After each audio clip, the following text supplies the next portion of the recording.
Aujourd'hui, on va parler de cette femme ayant survécu une chute libre de 10 km suite à un crash aérien. Le tout sans parachute. Je vais vous raconter dans cette vidéo l'histoire tragique de Vesna Vulović et de son triste record du monde. C'est parti. Bienvenue sur la chaîne de Reggie. Laisse un petit like si t'apprécies la vidéo. Salut tout le monde, bienvenue pour une nouvelle histoire, c'est Reggie, très content de vous retrouver. Écoutez, aujourd'hui je vais vous raconter une histoire assez folle. Et écoutez, je cherchais une idée de vidéo, je cherchais une idée d'histoire à vous raconter. J'ai posé la question à ma maman et elle m'a dit justement, il faudrait que tu parles de Vesna. Elle est d'origine justement yougoslave, ma mère, donc elle connaît cette histoire. Et lorsque j'ai lu tout ça, je n'en revenais pas. C'est digne d'un scénario de film, donc restez jusqu'au bout de la vidéo, vous allez voir, c'est complètement ahurissant.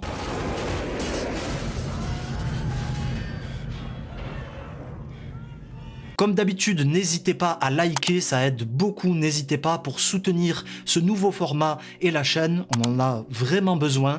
Et dans les commentaires, j'ai hâte de lire vos retours. Vesna Vulović est née le 3 janvier 1950 à Belgrade, alors capitale de la Yougoslavie. Âgée de 22 ans, elle travaille depuis quelques mois seulement en tant qu'hôtesse de l'air pour la compagnie yougoslave JAT. Une petite explication, la Yougoslavie ça n'existe plus actuellement, mais à l'époque c'était un état d'Europe du Sud-Est qui regroupait l'actuelle Serbie, la Croatie, la Bosnie, la Slovénie, le Monténégro et la Macédoine du Nord. Revenons à Vesna, la jeune femme encore débutante est motivée. Elle se réjouit même en ce mois de janvier 1972 alors qu'on lui annonce un changement dans son programme. Elle ne montera pas dans le vol initialement prévu, mais plutôt dans le vol JAT 367 reliant Copenhague à Belgrade. Pour Vesna, c'est une bonne nouvelle, notamment l'occasion de découvrir un nouveau pays avec le Danemark. Est-ce que vous croyez au destin? Pour ma part, j'y crois fermement, et ce genre d'histoire prouve vraiment que tout est écrit et qu'on ne peut échapper aux événements, qu'ils soient bons ou mauvais, comme dans le cas de Vesna. À ce sujet, figurez-vous qu'elle est confondue avec une homonyme du nom de Vesna Nikolić, et non Vulović. Ça se ressemble un petit peu, mais c'est pas la même chose. C'est l'hôtesse Nikolić qui devait travailler sur le JAT 367, mais à cause d'une erreur de management, c'est notre protagoniste qui la remplace, et qui vivra l'horreur de ce vol. Petite parenthèse, j'ai beaucoup de respect pour les gens qui travaillent dans les avions. Franchement, je sais pas comment ils font. À chaque fois que je prends un vol, j'ai l'angoisse. Vraiment, je suis pas à l'aise. Je sens que je suis pas dans mon élément, que vraiment l'homme n'est pas à sa place dans cet endroit. Et vraiment, je m'interroge, je me dis comment ils font puisqu'ils prennent des centaines et des centaines de vols par an. Et cette histoire, elle me rassure pas du tout. L'avion DC-9 décolle, comme des dizaines de fois auparavant pour Vulović, et puis, alors que l'avion survole la République tchèque, celui-ci disparaît des radars. Celui-ci est en fait victime d'une terrible explosion disloquant totalement l'appareil. Les 27 passagers du vol sont aspirés à l'extérieur et meurent sur le coup. Et miraculeusement, seule survit Vesna. L'hôtesse de l'air se trouve alors au fond de l'avion, derrière un chariot de rafraîchissement. En fait, il s'agit de ces chariots que les hôtesses poussent dans les allées avec les boissons et les plateaux repas. Et ça a été décisif dans cette histoire. L'avion pulvérisé en 3 parties fait alors une chute de 10 000 mètres. Pour rappel, 10 km, c'est quasiment un quart d'un marathon. Alors c'est une hauteur assez normale pour des avions, mais lorsqu'on est là-dedans et qu'on chute jusqu'en bas, ça doit être horrible à vivre. Les 3 parties s'écrasent près de Serbesca. Je sais pas si je prononce bien, mais en tout cas c'est une zone enneigée qui atténue le choc. Les secours arrivent et trouvent alors dans cette forêt Vesna coincée dans une partie du fuselage, les jambes dépassant de l'épave. C'est un miracle, elle est en vie et même consciente après cette terrible chute. Étonnamment, sa première demande sera une cigarette et des nouvelles de son chien et de son chat.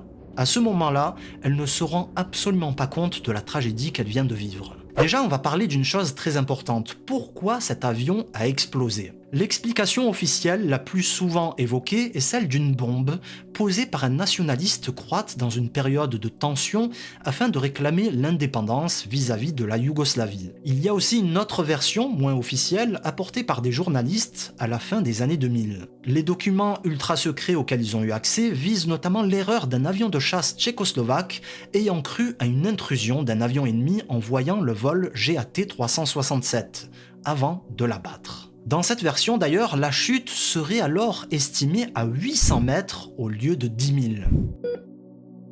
Quelle que soit la version, le résultat demeure dramatique. La seule survivante de ce crash est alors plongée dans le coma suite à ses nombreuses blessures. Elle subit une fracture crânienne et se casse 2 jambes, le bassin, plusieurs côtes et des vertèbres. Après une telle chute, on ne peut que se demander comment a-t-elle pu s'en tirer avec la vie sauve. Lorsque je vous parle de destin, c'est un petit peu ce que je vais analyser maintenant. Tout s'est additionné pour la survie de cette jeune femme. Déjà, sa présence au fond de l'avion, le chariot et le fuselage de l'avion qui ont servi à la protéger, et selon des témoins, la partie arrière où Vesna se trouvait a chuté différemment. La queue de l'avion tournait sur elle-même lentement, avant d'atterrir sur une pente enneigée qui a encore plus ralenti sa vitesse. Après un mois, elle se réveille paralysée de son coma et petit à petit, à force d'efforts, elle retrouve l'usage de ses jambes. Longtemps, elle restera un symbole et une figure héroïque pour le peuple yougoslave et pour les habitants du monde entier. La norme des gens, je pense, vous et moi, on ne remonterait plus jamais dans un avion à sa place, mais elle, absolument pas dégoûtée, elle reprend du service. Et oui, elle restera hôtesse de l'air pendant de longues années, jusqu'aux années 90 et à son renvoi, après s'être opposée au président Slobodan Milosevic. Vesna est reconnue par le Guinness Book des records comme la personne ayant survécu à la plus grande chute de l'histoire sans parachute. On va parler de l'aspect psychologique de toute cette situation. Certes, elle a survécu à un crash, mais son combat n'est pas fini pour autant, et peut-être même que le plus dur est arrivé par la suite. En effet, Vesna Vulović ne se souviendra plus des événements ayant suivi l'explosion. Elle restera pourtant frappée par le symptôme de culpabilité de la survivante. Pourquoi s'est-elle trouvée dans ce vol? Pourquoi a-t-elle été la seule à survivre? Et comment a-t-elle pu s'en sortir indemne? Elle dit à ce sujet « À chaque fois que je repense à l'accident, j'ai un gros sentiment de culpabilité d'en avoir survécu, et je me mets à pleurer. Puis, je finis par me dire que je n'aurais pas dû y survivre. » Elle refusera de suivre des thérapies pour soigner ce traumatisme et se tournera plutôt vers la religion où elle trouvera la paix. Elle rajoute « Si vous pouvez survivre à ce que j'ai vécu, vous pouvez survivre à n'importe quoi. » Comme pour appeler les difficultés propres à son parcours et celles qui frappent chaque être humain. Elle terminera sa vie dans un modeste appartement de Belgrade avant de mourir le 23 décembre 2016 suite à de graves problèmes de santé. Et pour conclure, je retiens une chose de son histoire, elle nous prouve que les miracles existent bel et bien et que tout est possible même dans les situations les plus désespérées. Merci d'avoir regardé cette vidéo. N'hésitez pas à liker, à vous abonner pour ne pas rater les prochaines histoires, et vous en avez d'ailleurs qui s'affichent maintenant à l'écran. Allez-y, cliquez, allez regarder ça, je suis sûr que ça va vous plaire.